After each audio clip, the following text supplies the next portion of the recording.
Vamos dar início à defesa de doutorado do candidato Raza, intitulado Investigation of the Reservoir-triggered Seismicity of Nova Ponte and Irapé, Brasil. Queria agradecer aos membros da banca, Susanne, nossa colega daqui, ao professor Cristobal, da Universidade de São Agostinho do Peru, e da professora Alanna, Costa, Dutra. Queria informar que não se sinta incomodado em fazer as perguntas em português, a apresentação será em inglês, e fiquem bem tranquilos quanto a isso. O mesmo o Harris, caso não compreenda, a gente vai ajudar na tradução para o inglês. Okay? Let's go to start this presentation. That the title of his presentation, investigation of the reservoir-triggered seismicity of Nova Ponte in Irapé, Brazil. So, Harris, you have 15 minutes to show your presentation. Okay.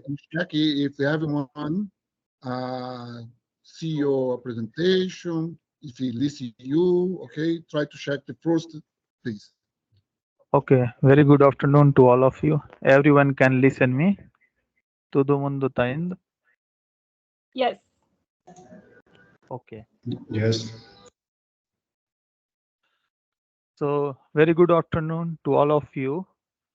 Today I am going to defend my thesis with entitled Investigation of the Reservoir-triggered Seismicity of Nova Ponte and Irapé, Brazil, under the supervision of Jas and França and Dr. Victor Villarza from CSIC, Spain.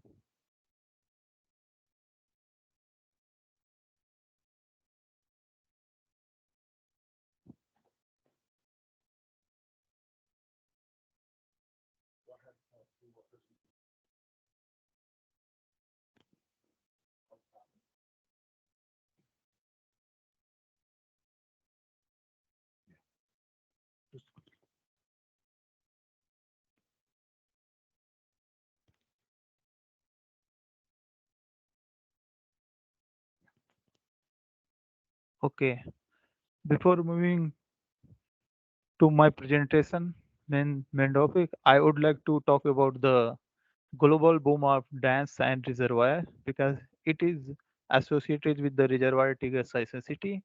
So this is the world map of dams and reservoir. The blue dotted is showing the dams under the construction and the red dotted is showing dams under the plan. So here we can see especially in the South American region, especially in the Amazon and La Plata Basin, as well as in the Brazil, there is the huge number of dams are under construction and dams are mainly under planned. So my main thing is to say that there is the huge number of dams are in this region, especially in the South American region. However, some region in the mid of the Africa and the Europe, we can see dams are under plan and construction, as well as in the north part of the India and the China. So according to the World Bank 2016, they said that there are 32 major countries, they are fulfilling their electricity demand from the hydroelectricity dam, including Brazil, Mozambique, and Norway are the major country in this scenario. So to to to increasing of these dams, we need to impound the reservoir. So generally, the increment of the dam, the large number of reservoir is associated with the seismicity is so-called reservoir-triggered seismicity. So understanding the mechanism of this seismicity is the very important because of the increment of the dam.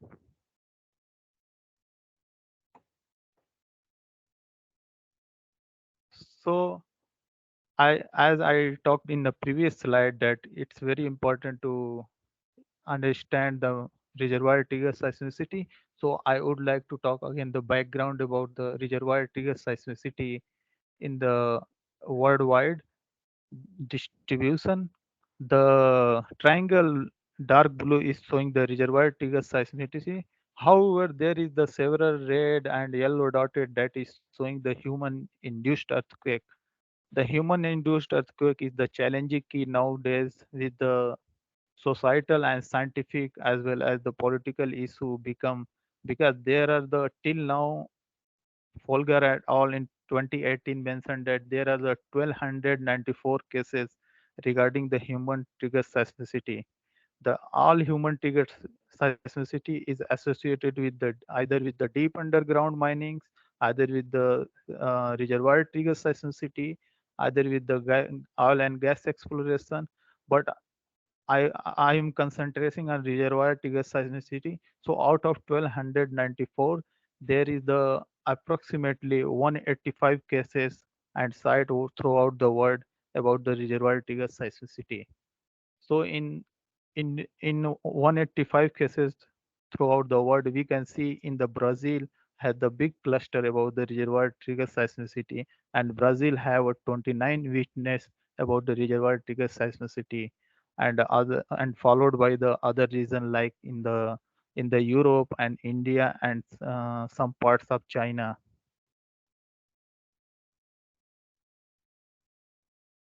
So as I mentioned in the previous slide, the Brazil have a 29 cases of reservoir trigger seismicity.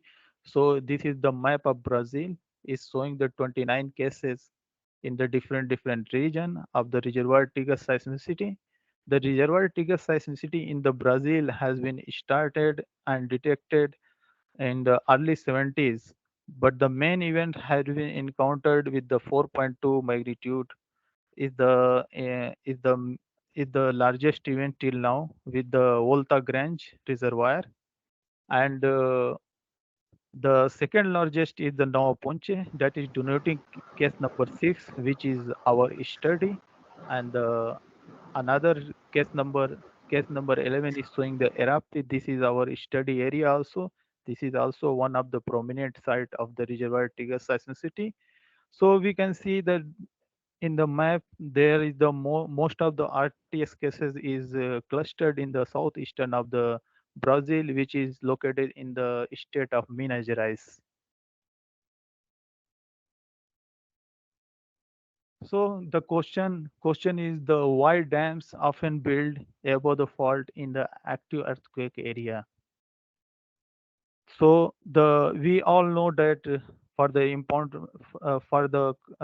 development and construction of the dam, generally we need to impoundment the reservoir, and reservoir generally impound near the valleys where the river is associated and the tectonic area and the basin. So this kind of suitable condition is very necessary for the impoundment of reservoir. So so when the reservoir, this first figure is showing when that is the river and the fault is aligned between below the river. So when the tectonic, this is already tectonically active area. So when the river make the loading or reservoir going to impoundment, in the second figure we can see the hanging wall is hanging wall going to downward as relative to the foot wall. So when the reservoir is going to unstable condition, so fault is taking place.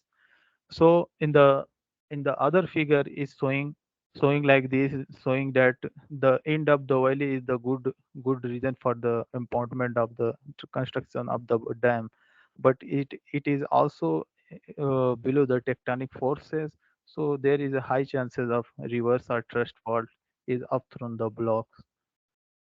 And in the right figure we can see the how the normal and thrust faulting is occurring when the reservoir is going to unstable position. In the figure A, we can see the in the light blue is showing the reservoir is unstable position and dark blue showing the stable position. In the unstable position when reservoir going in the normal faulting, then sigma 1 is the maximum vertical stress and sigma 3 is the maximum horizontal stress, and deep is approximately 60 degree. So in this case hanging wall going to the downward relative to the footwall, then normal faulting is occurring. So in the figure, we can see the thrust faulting, how the when the reservoir is going to the unstable position in the right side.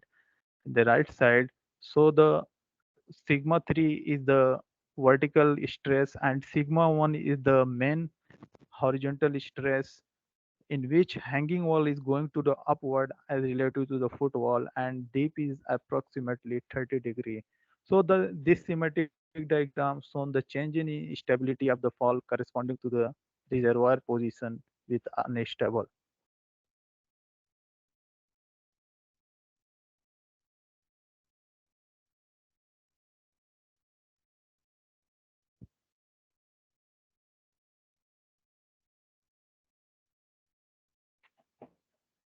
Oh my God.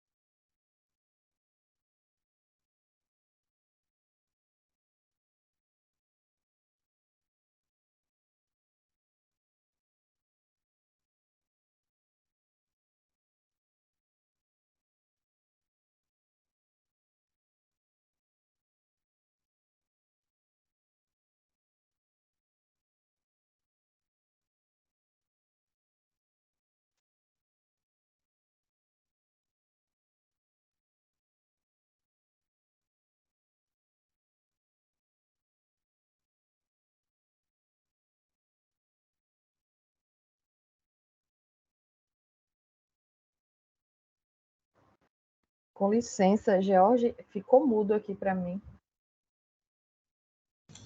Não estou vendo aí, Aurélio. Okay, all right. Stop in 1 minute. Stop in 1 minute. The people said that Muti, you check your phone. Try again. Speak again. Not. Hello, not. Hello, Ainda continua mudo. Try again. Hello. Yeah. Agora Hello. sim. Yeah, yes, not okay. Now Go. it's okay. Yeah, it's okay. Go to number 5, slide 5, please. Speak again. No, the next. The next one.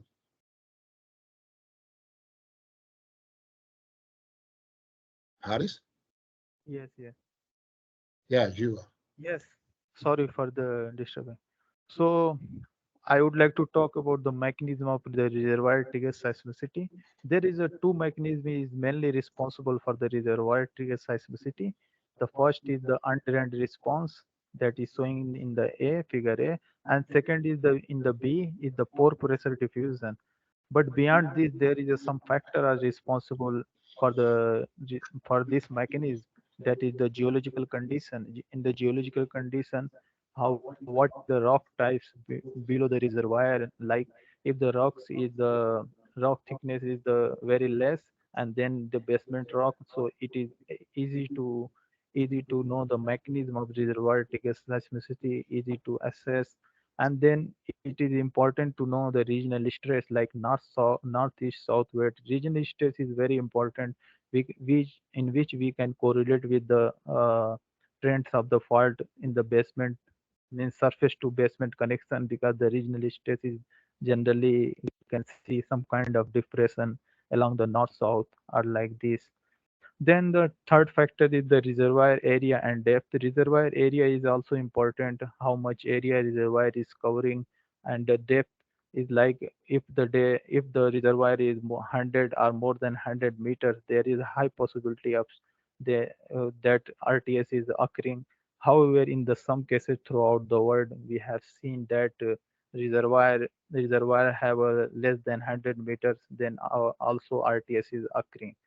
So in the first mechanism is the underhand response. Here we can say the loading weight mass of the water plays the one of the key role in such low permeable rock, in which the change in the pore pressure at the depth, change in the loading condition of the fault, and then the fault slip and earthquake triggered. So this is this such response, undrained response, is seen the very low magnitude of the earthquake, and this kind of response mechanism is showing the instant response of the reservoir, like after filling the reservoir, and low magnitude of the earthquake.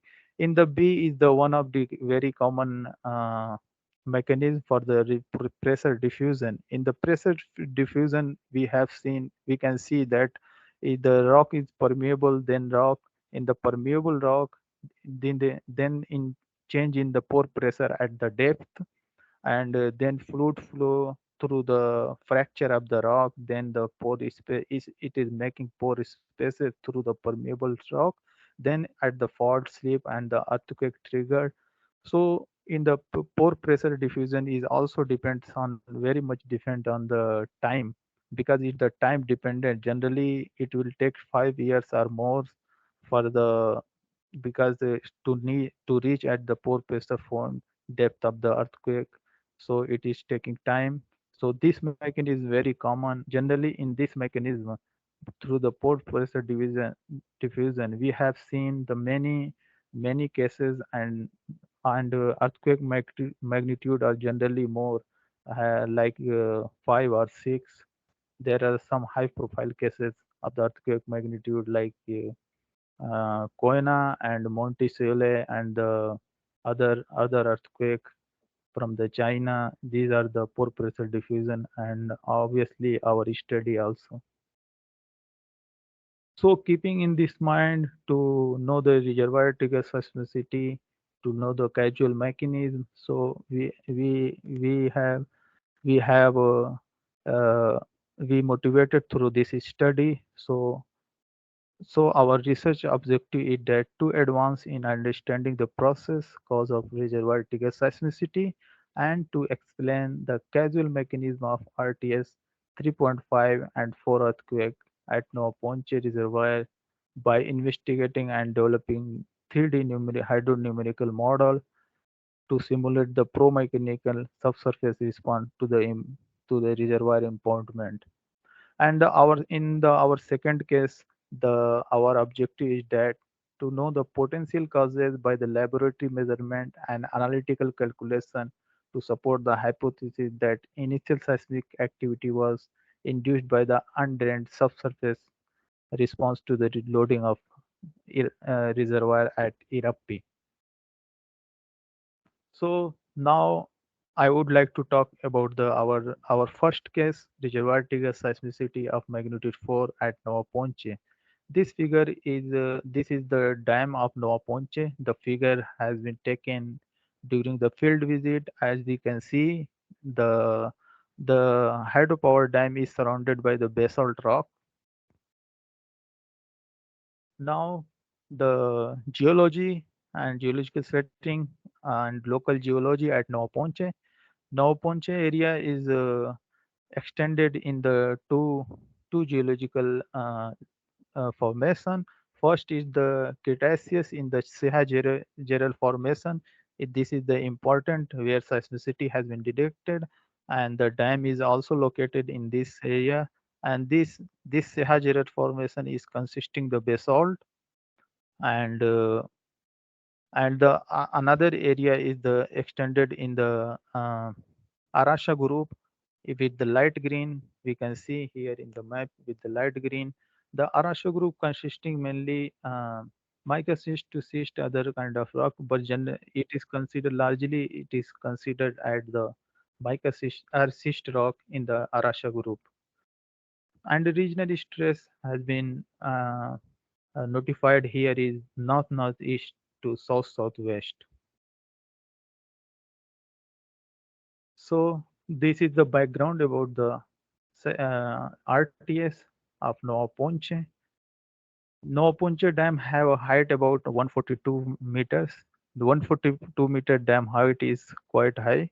So this is considered is the one of the highest dam in the Brazil, almost in the top 10 highest dam, and it is keeping the volume of 12.8 kilometer cube and having the maximum water level at 132 meters. So here in the figure, you can see the red histogram is showing the number of events according to the per month. The Nova Ponce reservoir start filling in the January 1993.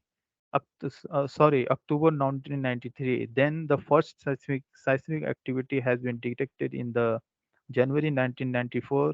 The histogram we can see when the reservoir is filled with 110 meters. Then after the few months, the initial seismicity of magnitude 3.5 have been occurred, and the depth of initial seismicity has been encountered 2.6 kilometer. Then after 4.5 years after long gap, then the magnitude 4 earthquake has been occurred, which have a depth approximately 3 kilometer. So about this seismicity, I would like to talk the distribution and epicenter location of this Nova Ponce RTS. The figure A is showing the two area 1 and area 2. The mainly seismic station has been installed in these two areas. In the starting 1994 to 1995, the area 1 have been detected the seismicity approximately 0.5 to 1.5 magnitude. But after this, and the the epicentral depth of this earthquake of the area 1 was generally 5 to 10 kilometer or 12 kilometers. But these earthquake are not shallow earthquake. But after this, in the area 2, from the 1996 to 1999, we can see the earthquake are start occurring, and there is the two clusters has been we can see. In the first clusters, the initial seismicity was occurred, that was magnitude 3.5, and in the second cluster, that left hand side, in which we can see the magnitude 4 earthquake has been occurred. So here we can see there is the gap between silent region between these two clusters, and this is known as the aseismic region. So this silent region is suggest that these 4 magnitude earthquake clusters has been occurred in the different patches of fault, because there is a known focal mechanism of the magnitude 4 earthquake. However, we have focal mechanism for magnitude 3 earthquake. Then the local velocity model at Nova Ponce. The Perisio 2000 has been identified. There is the local velocity model through the vertical rocks. He mentioned that the primary wave velocity at 5 km per second for the superficial 300 meter basalt layer. Then the 5.7 km of thickness. The primary wave velocity is also here 5.7 kilometer per hour. Then the basement rocks is the thickness is approximately 4 kilometer, and the primary wave velocity approximately 6.1 kilometer per hour. So the different focal mechanism has been proposed by the two researchers for the magnitude 3.5 initial earthquake. The one focal mechanism has been proposed by Assumpção et al. In 1997, that is consisting the strike angle 85, dig angle 38, and rake is 20. However, Marja et al. In 1997, in the same year, has been proposed that there is a two focal mechanism for these events. First is 190, and 190 strike angle, and deep angle is 46. Rake is, we can see, 168, and another one is 272 strike angle, and deep angle is 89 degree, and rake angle is 42 degree. So keeping in this mind, for the focal mechanism, we have built the coupled hydromechanical numerical solution to know the poroelastic modeling of fault stability. First, we have taken the reservoir area. Then we built this 3D model. We have taken the base according to the local velocity model. We have taken the thickness of basalt, followed by the Arasha group schist rock, and then basement. We followed. We have assigned the rock properties like rock density, Young modulus, Poisson's ratio, intrinsic permeability, and porosity for these three types of rocks.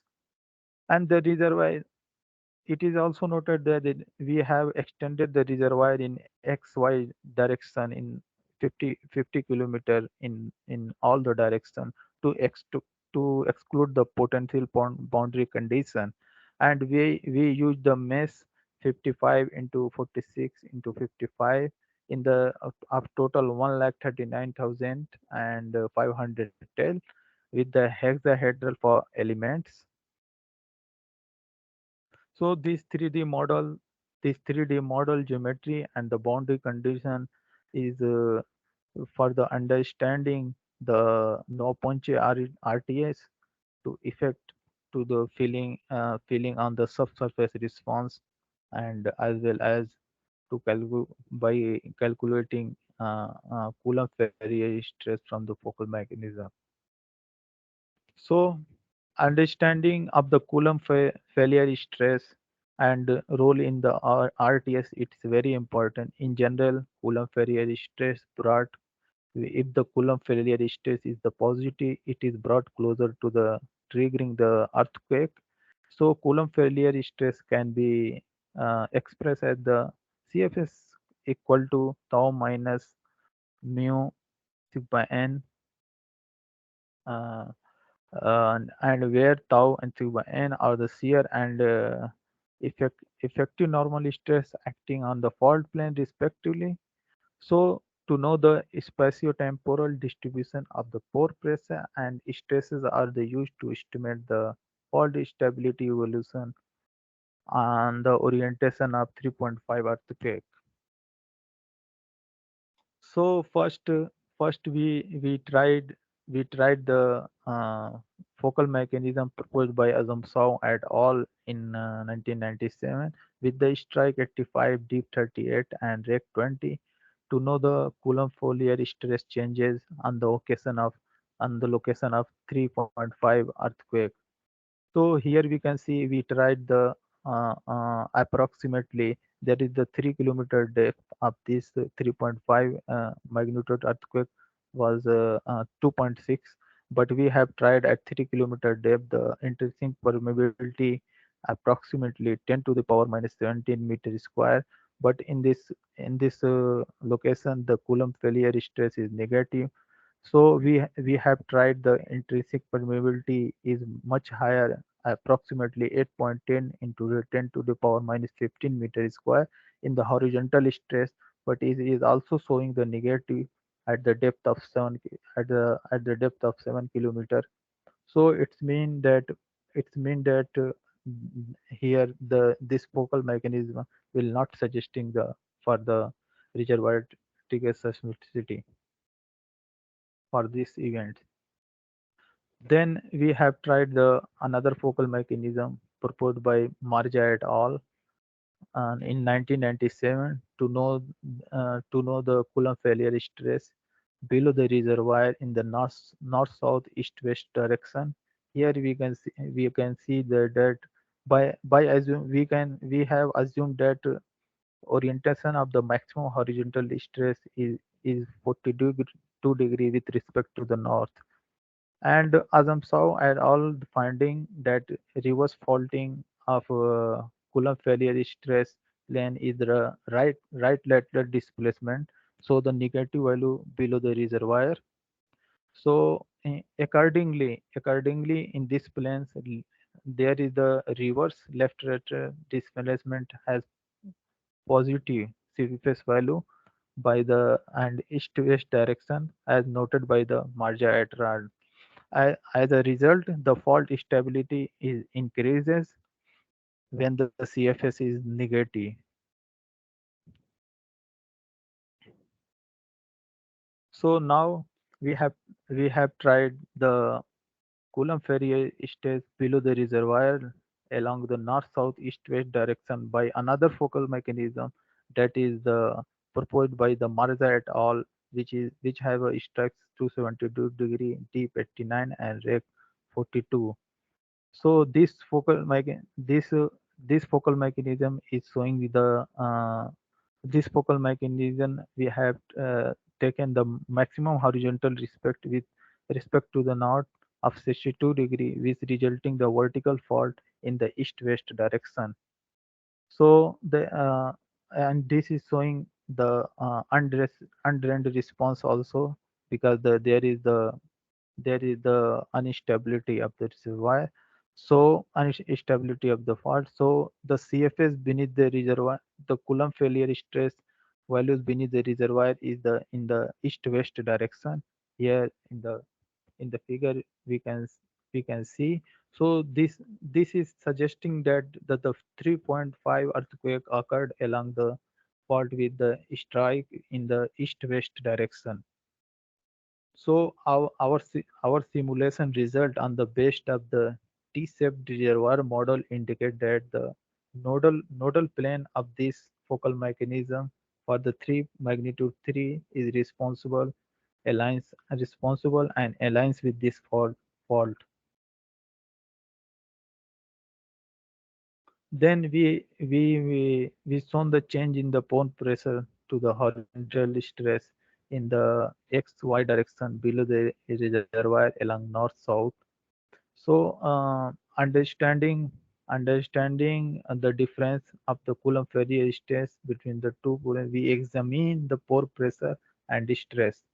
When the reservoir is filled, there is the shallow diffusion. We can see here uh, in the figure A due to the low permeability of the rock. Then the increase in the pore pressure extend beyond the diffusion font because of the undrained of the low permeability to the reservoir loading. And in the B figure we can see is the water column where it is compressed the rocks and the pore volume is decreased. So to maintain the stress equilibrium and displacement compatibility, horizontal stress is also adjust to the response to both vertical and pore pressure changes as shown in the figure C and D.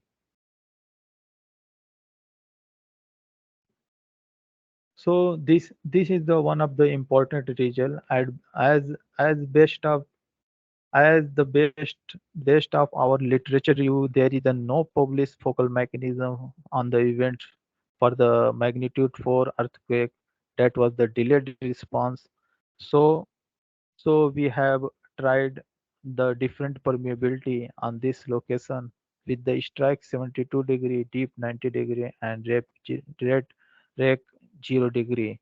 So we tried the intrinsic permeability on on the location of magnitude 4 earthquake at the depth of 3 kilometers by putting the common permeability of the schist rock like 10 to the minus 17 meter square, approximately 3 kilometer. So it is showing that it will take the time required is around 3000 years to reach the point to the depth. So it is totally it is totally not not acceptable for the pore pressure diffusion or for the undrained response because the earthquake happened just in 4.5 years. So we have tried the intrinsic permeability 6.6 into 10 to the power minus 15 meter square. Then on this, with this permeability, the Coulomb failure stress is showing the positive value. So so this is suggesting that we need the higher permeability to cross the schist rocks. And we also tried the permeability 8.10 into 10 to the power minus 15 meter squared in the horizontal to cross the schist rock. So from the first study, our conclusion is saying that initial seismicity that was magnitude 3.5 was caused by the undrained pro-mechanical loading with the east-west orientation with the reverse left lateral displacement. And the delayed seismicity of magnitude 4 earthquake is triggered by the pore pressure diffusion because at the depth of 3 kilometers after 4.5 years is required permeability is 6.6 into 10 to the power minus 15 meters square are higher than this permeability which must be crossed the cyst at the time of main event where the earthquake was nucleated. Now I would like to talk our second case study that is also located in the Minas Gerais. It is approximately 1,000 kilometers from the Nova Ponte. So the reservoir, this is the dam which is surrounded by the mica schist rocks. This photo was taken during the field. So I would like to talk about the geological aspect at the Irapé. Irapé Reservoir is extended in the Chapada Akashua formation, which is the surface rock generally consisting of mica schist to graphite schist rock, and somehow little bit extended in the Nova Aurora formation also. And it is also important that this region is the reservoir is the impoundment in the thrust and fold region, and the regional stress is also same like the Nova Ponce, northeast, southwest. So there is a little background about the reservoir-triggered seismicity at Irapé. The Irapé Dam is the have a height up to 100 meters, 208 meters, which is the highest dam in the Brazil and second highest dam in the South America region, consisting the length of 540 meters and the reservoir volume having the 5.9 kilometer cube. And the maximum water depth has been encountered here 137 meters, and the reservoir area is keeping 137.8 kilometer cube. So we have selected 29 events from the December 2005 to May 2006. So we have what we found that the most of the seismic events are 1 to 2 magnitude. However, the main events fall on 14 May 2006 of the 3 magnitude, the just 5 months after the impoundment of the reservoir. So this is the very classic example for the undrained and instantaneous response of the reservoir. So this is the one of the reason is the study is the important and the prominent site for the RTS. So when we visited to field, we inspect the outcrop at the Irapé, and we find that there in the figure A we can see we find the mica schist rock is the interesting and the earthquake nucleated depth of the approximately 3.88 kilometers. So according to the local velocity model, the thickness of this rock is approximately 4.8 kilometers. So keeping in this mind, we have collected some bulk sample to know the porosity and to measure the porosity and permeability of this sample to relate with the RTS. So I want to say little bit background about this mica schist rock. The parent rock of mica schist is the shell. Then it is due to increasing temperature in the metamorphism and increasing pressure approximately 300 megapascal, and temperature is approximately more than 900 degrees centigrade. It is converting then into slate, schist, mica schist, gneiss, and then in the high grade bigematite. So after collecting these bulk sample from the 7 locations, we have recording the sample for the further analysis, further measurement. But due to the highly foliated of these rocks, we hardly recording the 11 number of sample total from the 3 locations, and we did the coring perpendicular to the bedding plane, and we need to maintain the size standard for the measurement. So other samples we could not possibly retrieve because of the fragile and highly foliation. So we did porosity and permeability. We did porosity for the AltaPore 300 for lab instrument, which is required. The minimum diameter of the sample is 1 inch and height 1 inch, and so we use the gas expansion helium uh, cyanometer for the determination of grain volume and pore volume. Grain and pore volume are the very important factor for the porosity analysis. And then we use the permeability 600 for the permeability determination, which have permeability range, which can detect the permeability range between 0.01 to 3 millidarcy. We did also for the analytical calculation for the pore pressure and stress changes.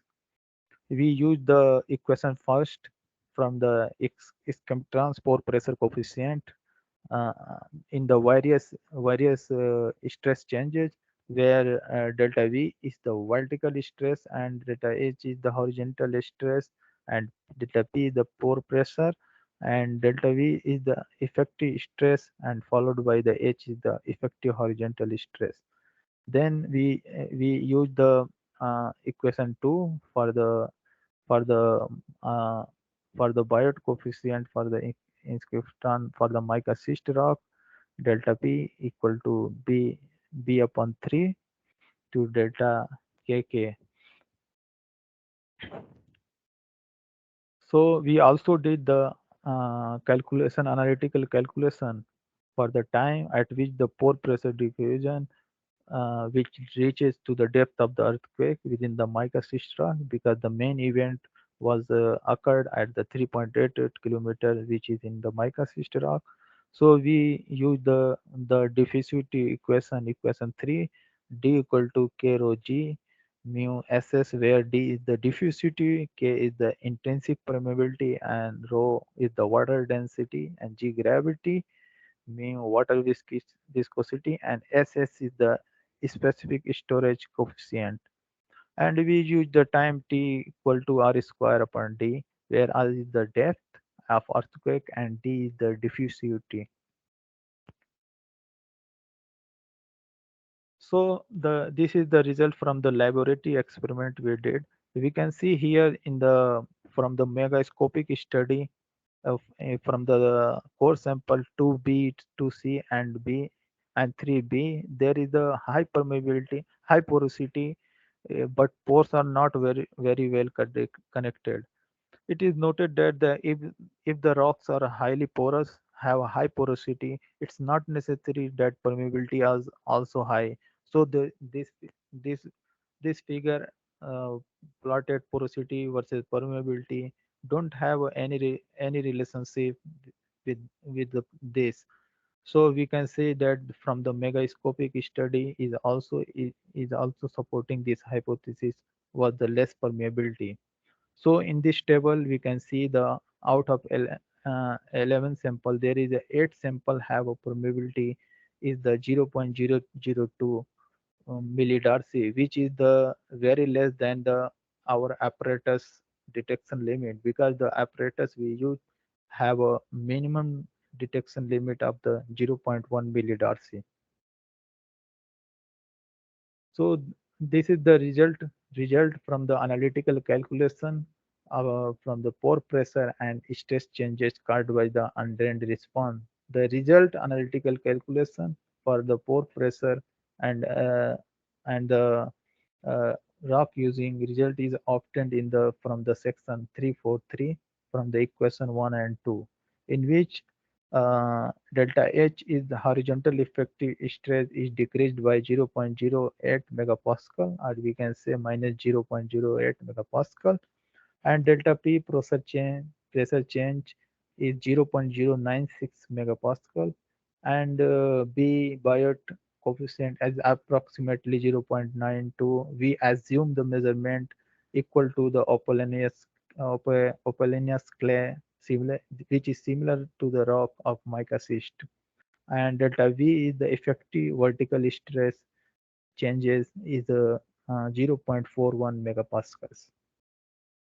Then we enhance the precision of the pore pressure diffusion to know the what time is required to reach at the depth of magnitude 3 earthquake in relation to the permeability of mica schist. So we got the result from the equation 3 and 4 on the basis of diffusivity. The K intrinsic permeability is approximately we use 10 to the power minus 18 meter square. Rho is the water density we used during the calculation 1000 kilogram per meter cube, and G gravity is obvious 9.8 meters per second square, and mu is the water viscosity is approximately 1 megapascal. SS specific storage coefficient by assuming 1.05 into 10 to the power minus 6 meter minus 1. So the approximate diffusivity we got from this result, and the on the location of the depth of the earthquake approximately 3.88 kilometer. The diffusivity D is the 9.722 into the 10 to the power minus 9 meter square per second. So from the time is required more than 50,000 to reach the earthquake depth, approximately 3.8 88 kilometer, where the main event was nucleated.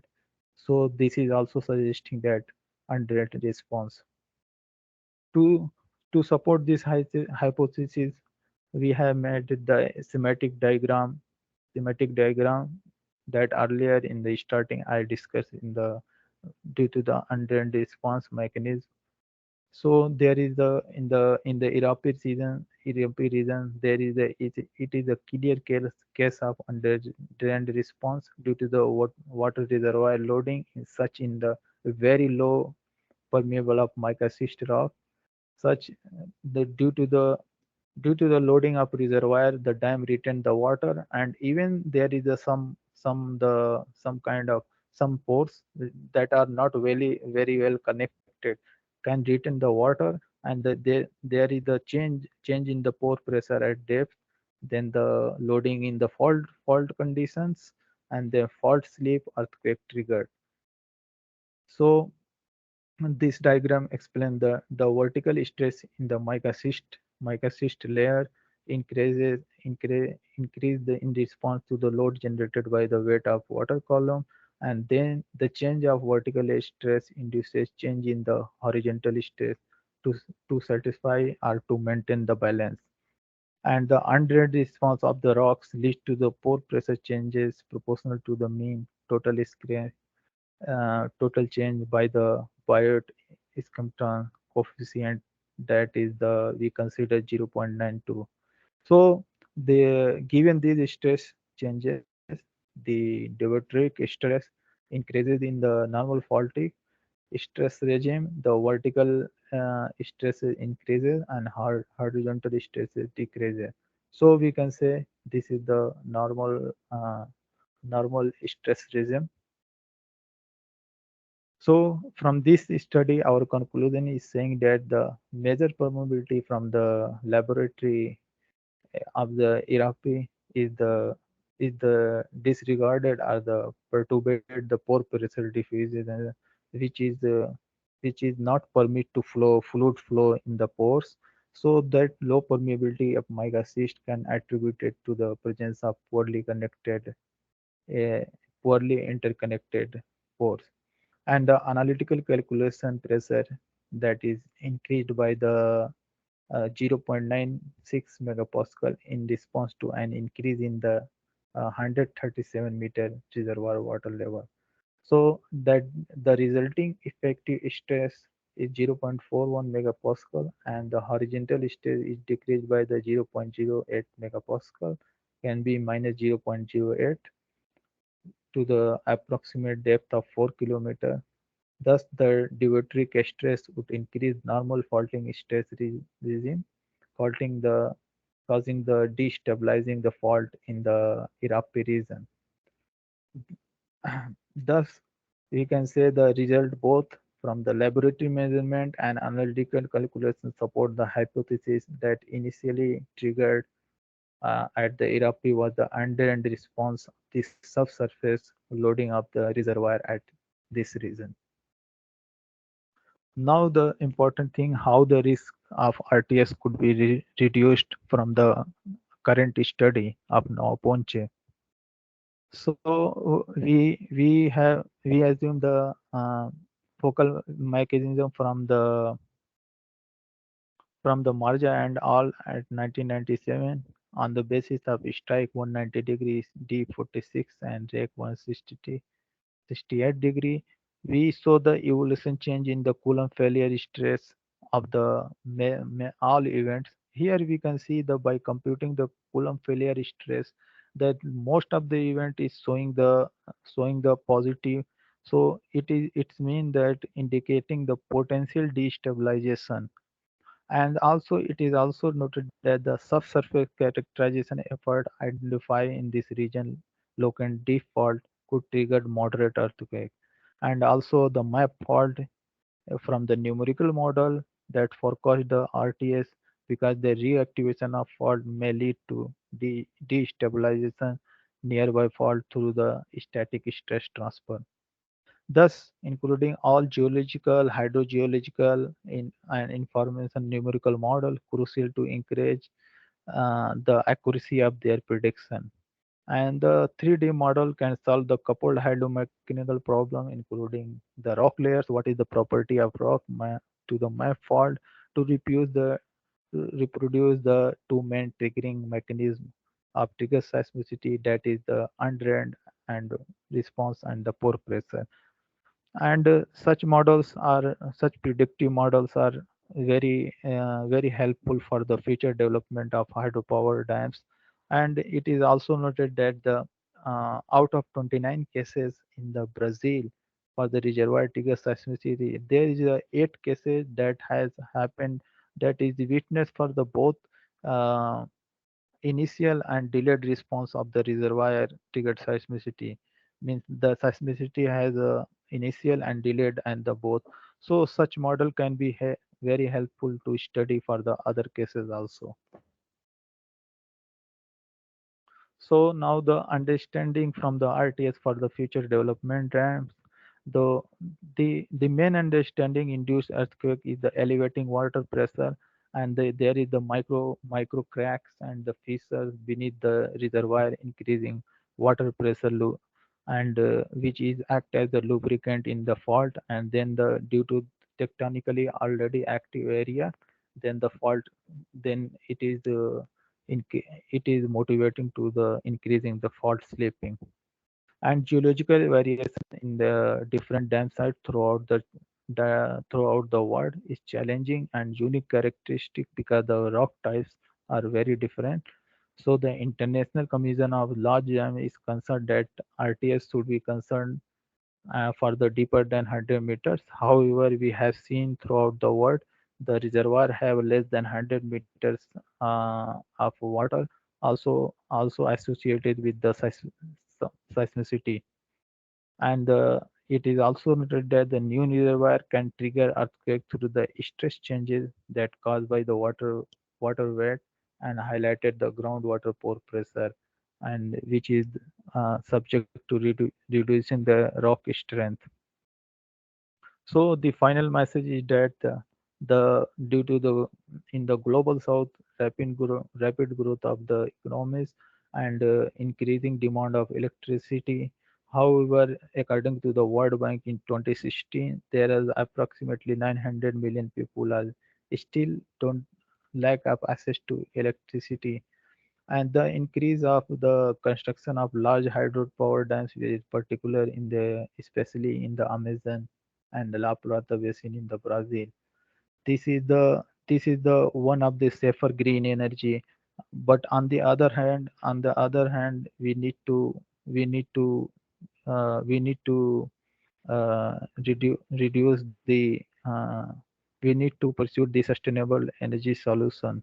So we can just say that the seismic activity triggered by the reservoir impoundment is the one of the serious concern, and the finding and mitigation is achievable when the reservoir loading, and when we are going to impound the reservoir, we need to take care for the several factors and the publication before developing the large hydro power dams. And the phase approach can provide assist the effectively manage the seismic risk, and a very careful design the project can be low the seismic risk, and it thereby it is positively influencing on the public perception. I would like to acknowledge our postgraduate program in geology and the CAPS for the PhD scholarship and the seismological observatory where I am working, and I extend my thanks to Spanish National Research Council (CSIC) for the collaboration through the ECAP project. Thank you so much. Muito obrigado. Muito gracias.